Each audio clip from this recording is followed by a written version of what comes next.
7월과 8월 초까지 요한계시록 말씀을 함께 묵상하고 있습니다.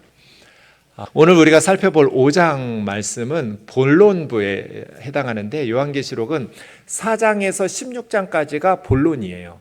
이 본론부에는 7인, 7나팔, 7대접 세 세트의 심판 시리즈가 이어져요. 그런데 그 앞에 4장과 5장이 본론부의 서론 역할을 해요. 4장은 창조주 하나님, 5장은 구속주 어린 양에 대한 메시지예요. 그 중에 오늘 5장을 우리가 살펴보려고 하는데요. 그래서 요한계시록의 본론 중에 서론 역할을 하는 7인, 7나팔, 7대접의 심판을 누가 역사의 주인으로서 통치하시면서 이루시는가, 누구 뜻대로 이 땅의 역사가 진행되는가, 하나님의 심판은 누구의 권세로 실행되는가, 창조주 하나님, 구속주 어린 양이라고 서론적으로 말씀하고 있는 것입니다. 이제 오늘 본문 1절에서부터 좀 보겠습니다. 내가 보매 보좌에 앉으신 하나님이죠. 그러니까 요한의 몸은 반모섬에 있지만 성령 안에서 요한에게 보여주시는 하나님의 환상은 천국이에요. 하늘에 하나님의 보좌가 보였고 그 하나님의 보좌에 앉으신 하나님이 보였어요. 그 하나님의 보좌에 앉으신 하나님이 오른손으로 두루마리를 들고 계셨는데 7개의 도장, 인으로 봉인되어 있었어요. 하나님 오른손에 들려있는 두루마리 책에 글은 안팎으로 쓰여져 있는데 7개의 인으로 봉인되어서 하나님 손에 들려있는 책 두루마리를 보았습니다. 그리고 또 보이는데 힘센 천사, 저는 이 천사를 강호동 천사라고 부르는데 요한계시록에 3번 나와요. 첫 번째 나오는 게 여기에요. 강호동 천사가, 힘센 천사가 큰 음성으로 외쳤어요.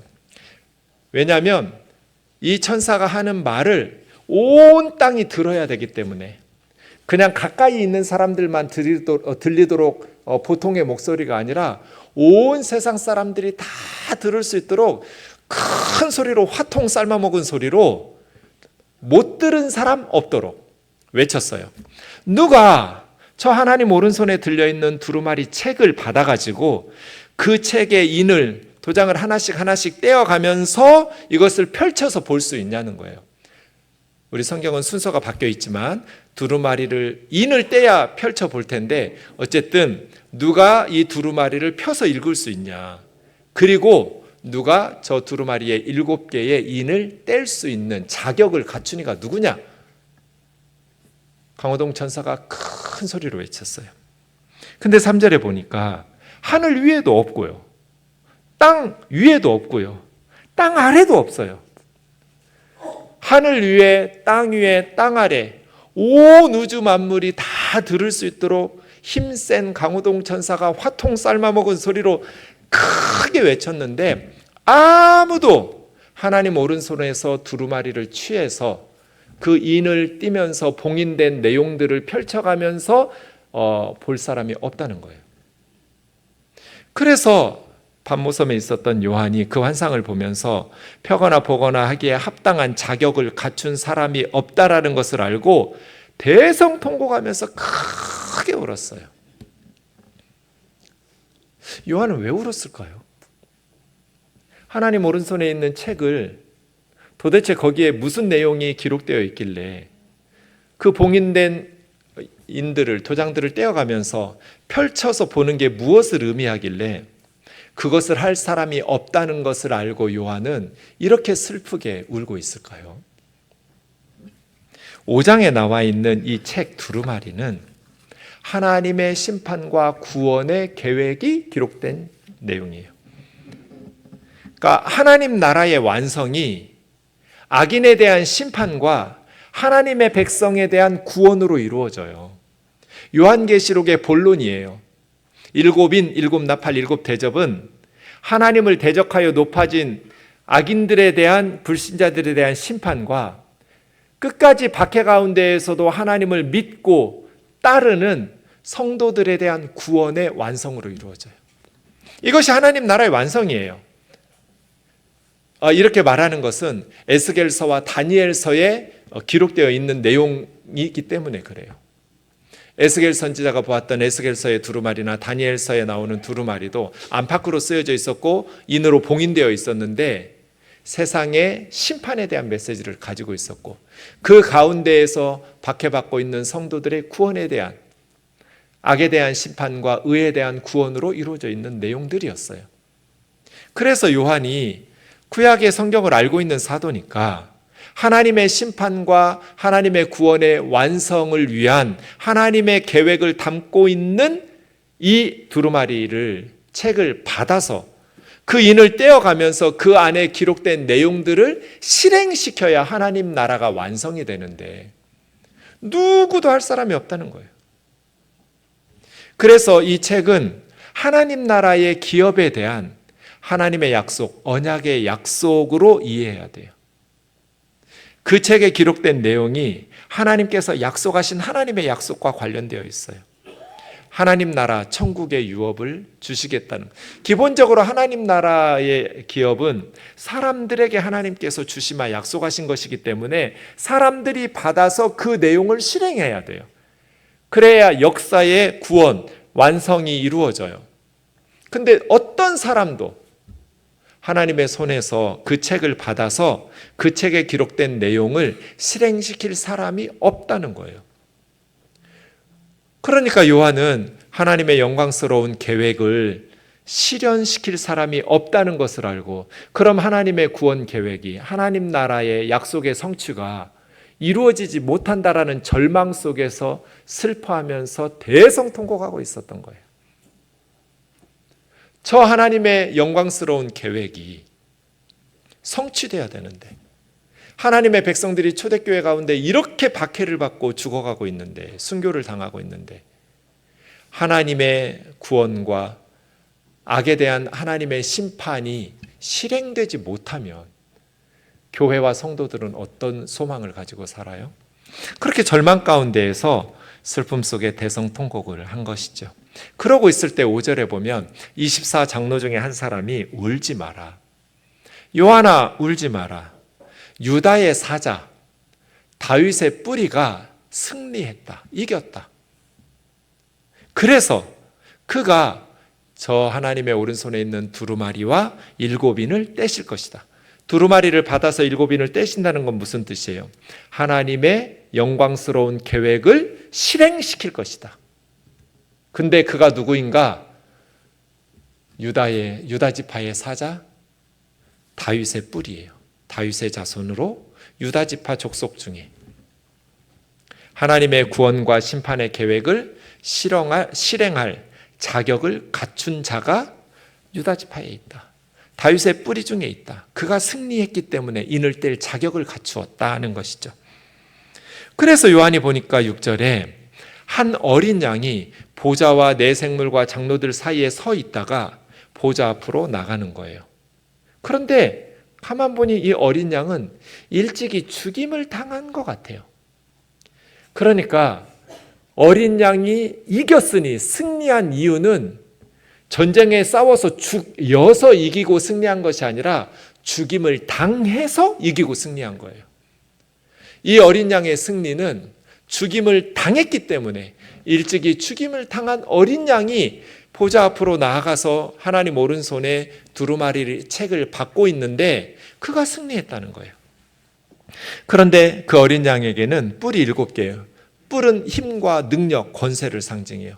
7은 완전수예요. 완전한 능력과 힘과 권능을 가졌고, 눈이 7개, 완전한 눈을 가지고 온 세상을 감찰하고 있어요.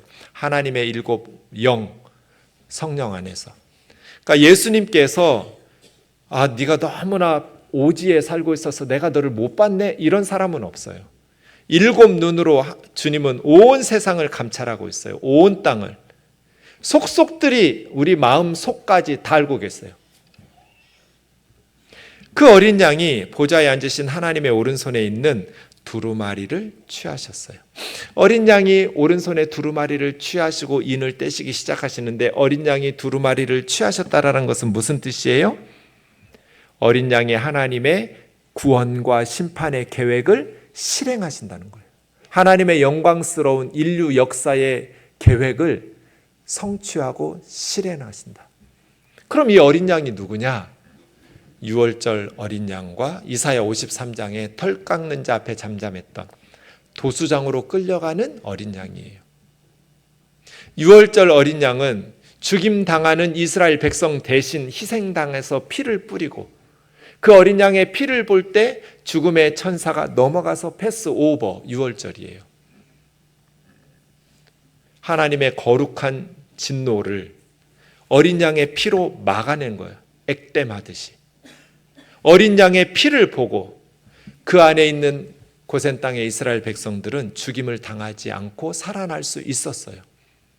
왜 어린 양이 죄인들을 대신해서 희생당함으로써 구원받게 하는가? 이사야 53장 그렇게 이야기해요.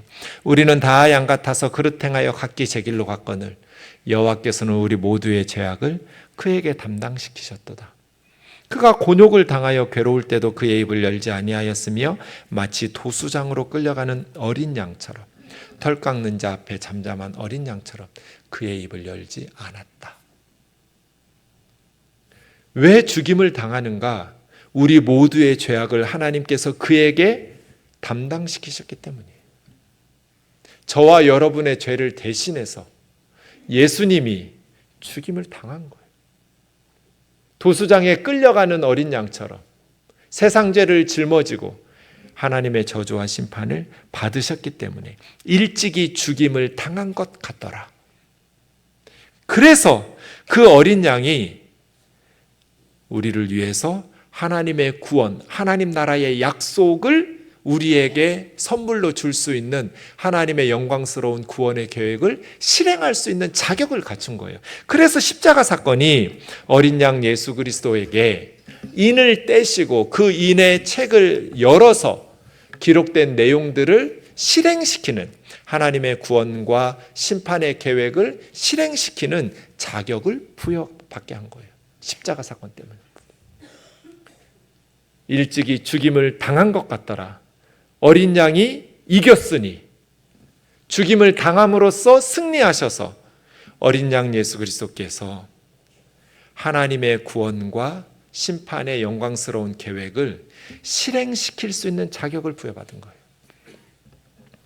그래서 어린 양이 하나님 앞에서 그 두루마리 책을 받을 때 9절에 보시면 하늘에서 새 노래가 울려 퍼졌어요. 두루마리를 가지시고 그 인봉 떼기에 합당하시도다. 어린 양이 왜 두루마리를 가지고 그 인봉을 떼가면서 그 안에 있는 하나님의 영광스러운 계획을 실행시킬 자격을 갖추는가? 일찍이 죽임을 당하사 모든 족속과 언어와 나라와 백성들 가운데에서 사람들을 자신의 십자가의 피로 사서 하나님께 드리셨기 때문에. 예수님의 죽으심은 개인적 죽음이 아니에요. 인류를 대표한 대표적인 죽음이에요. 예수님이 십자가에서 죽으셨을 때 우리도 함께 죽었고요. 우리 죄값을 치르느라고 함께 하나님의 저주를 받았어요. 예수님이 무덤에 장례 치렀을 때 우리도 예수님과 함께 무덤에 들어가서 장례식을 치렀고요. 예수님께서 부활하시고 무덤에 나와서 새 생명을 얻었을 때 우리도 그리스도와 함께 새로운 생명을 얻어서 지금 살아가고 있어요.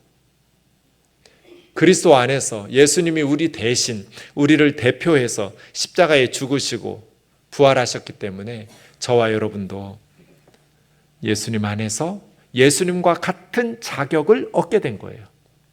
그게 10절이에요. 예수님만 왕노릇하는 것이 아니라 예수님이 우리를 대신해서 왕노릇 죽으셨기 때문에 우리도 예수님과 함께 왕노릇하게 된 거예요. 예수님의 지위와 예수님의 권세가 예수님을 믿고 따르는 하나님의 백성들의 지위와 권세가 되었어요.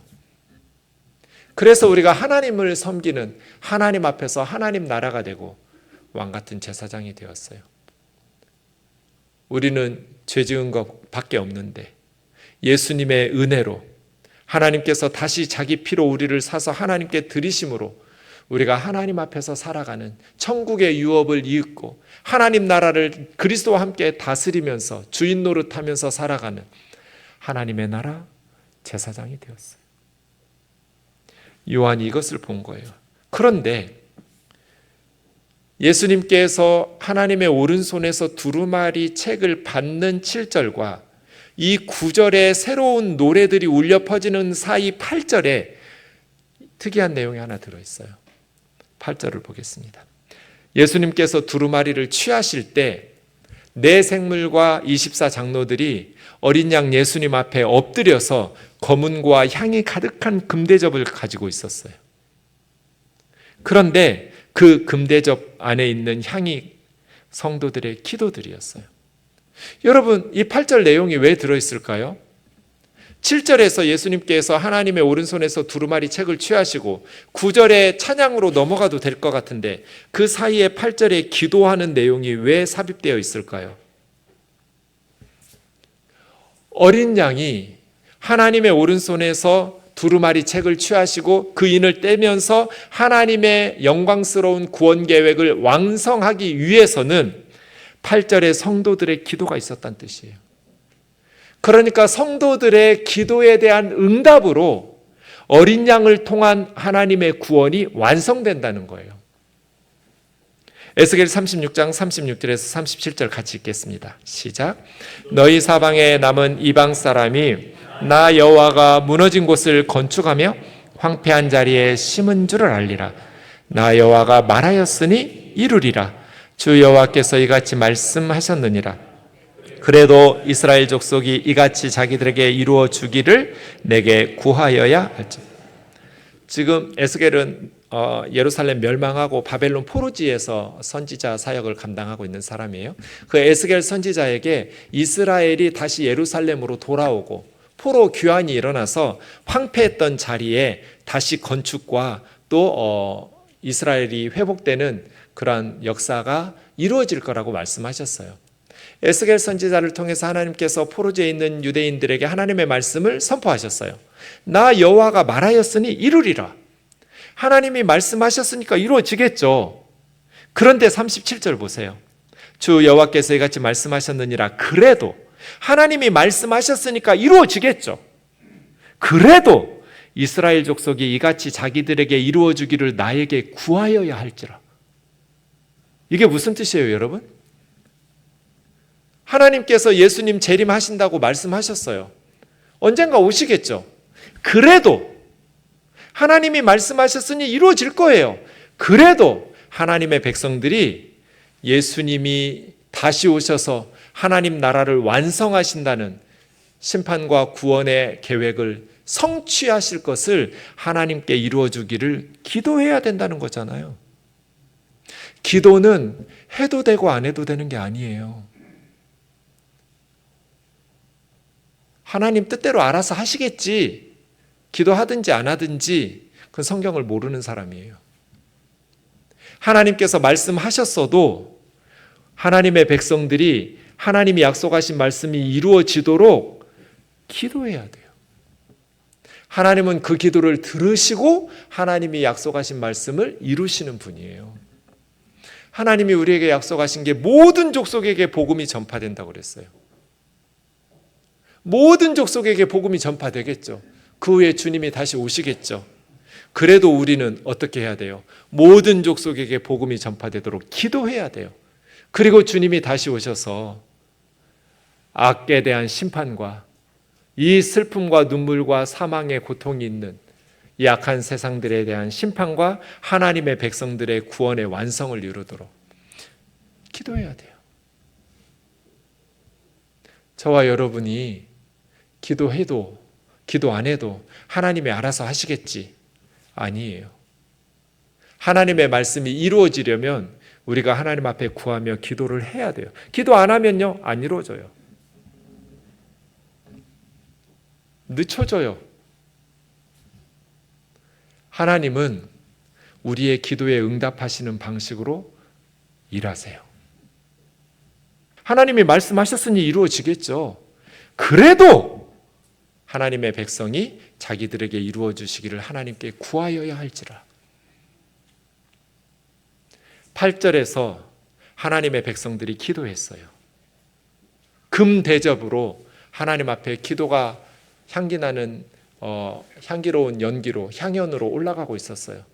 그래서 주님께서 하나님 앞에 나아가서 두루마리 책을 받아서 하나님의 영광스러운 계획을 실행하시는 거예요. 요한계시록은 기도를 강조합니다. 8장 1절에서 4절 보시면 7인을 떼실 때 하늘이 반 시간쯤 고요했어요. 하늘이 갑자기 잠깐 동안 조용해졌어요. 고요해진, 쉿! 조용히 해. 소리 내지 마. 왜 그런가 봤더니 2절에서는 7천사가 7나팔을 받았고요. 3절에 보니까 다른 천사가 제단 곁에서 금향로를 가지고 많은 향을 받았는데 이 향이 모든 성도의 기도와 합하여 보좌 앞에 가신 하나님의 금제단에 드리려고, 향연이, 향기로운 연기가 성도의 기도와 함께 천사의 손으로부터 하나님 앞으로 올라가고 있는 거예요. 그래서 하나님께서는 지금 하늘을 고요하게 만든 거예요. 여러분, 이 장면을 한번 상상해 보세요. 조용히 해. 지금 아무개가 기도하려고 해. 조용히 하늘이 고요해졌는데 여러분, 우리가 어떻게 기도해야겠어요? 우리 기도했는데 하늘에서 정말 감동을 하고, 그래, 그거 꼭 이루어져야겠다, 이런 마음이 들어야지. 우리가 하늘을 하나님께서 고요하게 조용히 만들어 놓으시고 우리 기도가 하늘에 울려 퍼지는데 하늘에서 막 한숨 소리가 나고 탄식 소리가 나면 되겠어요? 어휴, 쟤 왜 저런 기도를 해? 하나님도 생각해 보세요. 나는 그렇게 열심히 교회 다니는데 아직도 월세를 못 면하고, 앞집 여자는 교회도 안 다니고 절감만 열심히 쫓아다니는데 사업이 대박 나가지고 또 집을 사고 막 이런 식으로 기도해야겠냐고요. 투덜이 스머프도 아니고, 믿음도 하나도 없고, 소망도 없고, 사랑도 없고, 그냥 하나님 앞에 부끄러운 기도들 하고 있지 않아요? 우리의 기도가 하나님의 성품과 하나님의 말씀과 일치해야 돼요. 하나님은 정직하고 의로우신 분인데 하나님한테 불의한 일을 하라고 기도하면 안 되잖아요. 하나님, 우리 딸이 공부는 안 하지만 제가 열심히 새벽기도 다닐 테니까 우리 딸 좋은 대학 좀 보내주세요. 하나님한테 지금 불법을 행하라는 거예요? 하나님, 우리 아이가 열심히 공부하고 열심히 노력해서 공부한 만큼 실수하지 않고 시험 잘 봐서 실력을 기르는 만큼 열매를 거두게 해주세요. 이렇게 기도해야죠. 우리가 기도하려고 하면 하늘이 고요해진다는 것을 기억해 주세요. 그리고 우리의 기도가 하나님의 성품에 합당한지, 하나님의 말씀에 합당한지 검토하고, 아무 기도나 하지 말고 하나님 성품에 맞는 기도인지, 하나님의 말씀에 맞는 기도인지를 생각하면서 기도하셔야 돼요. 근데 다 금대접이고 금향로예요. 우리 기도 받아가는 것이 플라스틱이나 나무 그릇이 아니에요. 금대접의 천사들이 우리 기도를 받아서 하나님 앞으로 가지고 올라가요. 여러분이 기도하실 때 천사들이 손으로 우리 기도 받아가지고 하나님 앞에 가지고 올라간다라는 것. 요한이 환상으로 그걸 본 거예요. 요한계시록을 읽다 보면 정말 기도 잘해야겠구나가 생각이 돼요. 하나님의 역사가 우리의 기도를 통해서 이루어진다는 걸 깨닫게 돼요. 가정도, 교회도, 나라도, 온 우주도 마찬가지예요. 그래서예요. 무시로 성령 안에서 깨어 기도하는 우면동 교우들 되기를 주의 이름으로 축원합니다.